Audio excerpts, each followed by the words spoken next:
Bonjour et bienvenue. Aujourd'hui, je suis avec Morgane, psychologue, avec qui on va aborder le sujet du sommeil. Donc le sommeil, l'importance du sommeil chez l'enfant. Alors bonjour Morgane. Bonjour Erika. Combien de temps doit dormir un nouveau-né ? Alors, il faut savoir qu'on est tous différents face au sommeil. Néanmoins, on va s'attendre effectivement à ce qu'un nouveau-né puisse dormir entre 16 et 20 heures par tranche de 24 heures. Donc ça va être finalement réparti entre des siestes et le sommeil de nuit. Est-ce que tu peux nous rappeler l'importance du sommeil dans la vie, dans le développement de l'enfant ? Donc le sommeil, c'est un besoin physiologique fondamental qui contribue de toutes les façons au bon développement de l'être humain.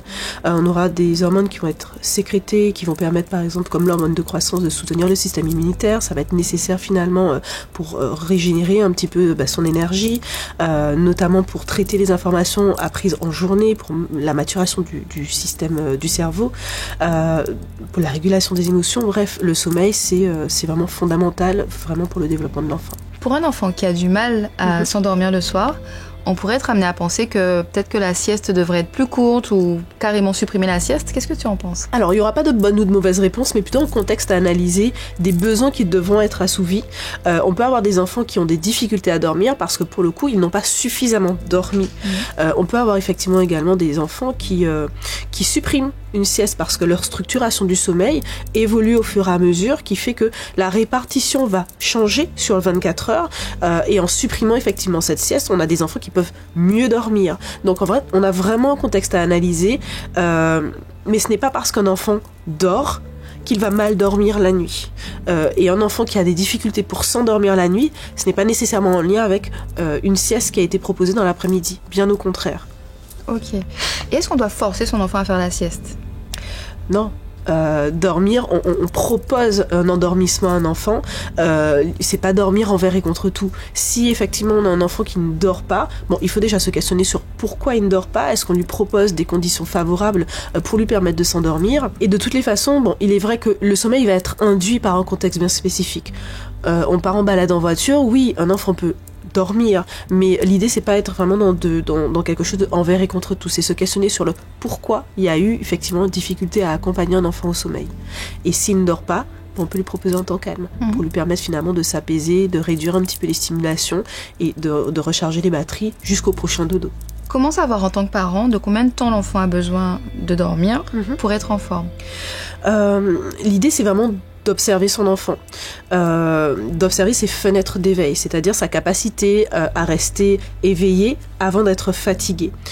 Ça pourra finalement permettre à un parent de se dire « Ok, là on a un enfant qui a besoin de dormir ou non », parce que si on dépasse finalement cette capacité d'éveil, on aura potentiellement un enfant qui peut pleurer, avoir besoin de proximité, qui peut être hyper excité ou à contrario assez en retrait, un peu déconnecté un petit peu de la relation. Donc vraiment c'est être dans une observation de son comportement global et plus on va affiner l'observation qu'on a de son enfant, de ses fenêtres, de ses capacités d'éveil, plus on pourra finalement lui proposer des temps de sommeil appropriés. En effet, en fonction de l'âge de toutes les façons, il y aura des besoins qui devront être assouvis, même si on reste tous différents dans nos besoins en sommeil finalement. Donc il en va de même pour les enfants. Sommeil et problèmes de poids sont liés. Est-ce que tu pourrais nous dire pourquoi ? Des études scientifiques ont montré effectivement l'impact significatif d'une faible quantité de sommeil assouvi sur effectivement le risque par la suite d'être en surpoids ou obèse. Effectivement, lorsqu'on dort, on a des hormones qui sont sécrétées et qui permettent finalement, qui impactent en fait sur l'appétit.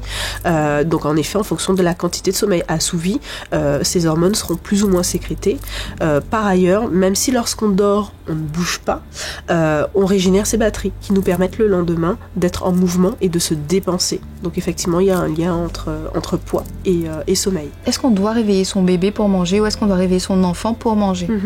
À moins d'avoir des indications de l'ordre du médical, on ne réveille pas un bébé pour manger. S'il dort, on le laisse dormir, c'est qu'il en a besoin. Quel âge un enfant doit pouvoir faire ses nuits ? C'est vrai que c'est assez courant dans nos sociétés un petit peu occidentales de se questionner sur à quel moment un enfant fait ses nuits. Faut savoir que si un enfant arrive à enchaîner 5 heures de sommeil, il fait ses nuits. Néanmoins, le sommeil, Un bébé, en fait, il aura une structuration du sommeil qui va évoluer au fur et à mesure pour s'aligner sur celle de l'adulte aux alentours de 5-6 ans. Alors, ça ne veut pas dire qu'avant, il ne peut pas faire ses nuits. Néanmoins, il y a quand même une évolution dans la structuration du sommeil. Le sommeil est également impacté par énormément de choses. Nous, adultes, si on est énervé, on peut avoir des difficultés à s'endormir. On mange mal, on a mal, on dort difficilement. Donc, pourquoi, finalement, attendre d'un enfant qu'il puisse avoir les ressources pour ne pas, finalement, être impacté par ces éléments. Donc l'idée c'est plus d'accompagner son enfant et puis de se dire que se réveiller reste aussi normal. Quand on change de cycle de sommeil, on ne s'en rend pas toujours compte, mais on peut sortir de son sommeil et se rendormir.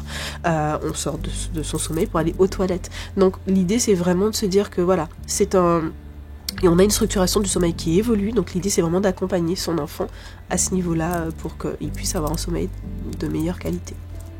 Je te remercie. Merci à toi. Est-ce que tu voudrais conclure ? C'est vrai que le sommeil, c'est un sujet qui alarme beaucoup les parents. Le plus important vraiment, c'est déjà de s'écouter en tant que parent s'il y a des choses qui questionnent, de ne pas hésiter à aller voir des professionnels, mais surtout d'observer son enfant. On observe son enfant pour pouvoir essayer de comprendre, ok, ben là il est énervé, etc. Peut-être qu'il faut que je l'accompagne différemment. Plus on dort, alors en fonction de certains contextes, mais plus on dort, mieux on dort. Donc c'est pas en espaçant les moments de repos qu'on va se dire qu'on aura un enfant qui va mieux dormir. Okay. Donc vraiment respecter les besoins de son enfant et de l'accompagner vraiment au mieux. Merci beaucoup Morgane, merci à vous qui avez regardé. N'hésitez pas à vous abonner à la page si vous avez apprécié. Et je remercie Topaz pour cette superbe tenue.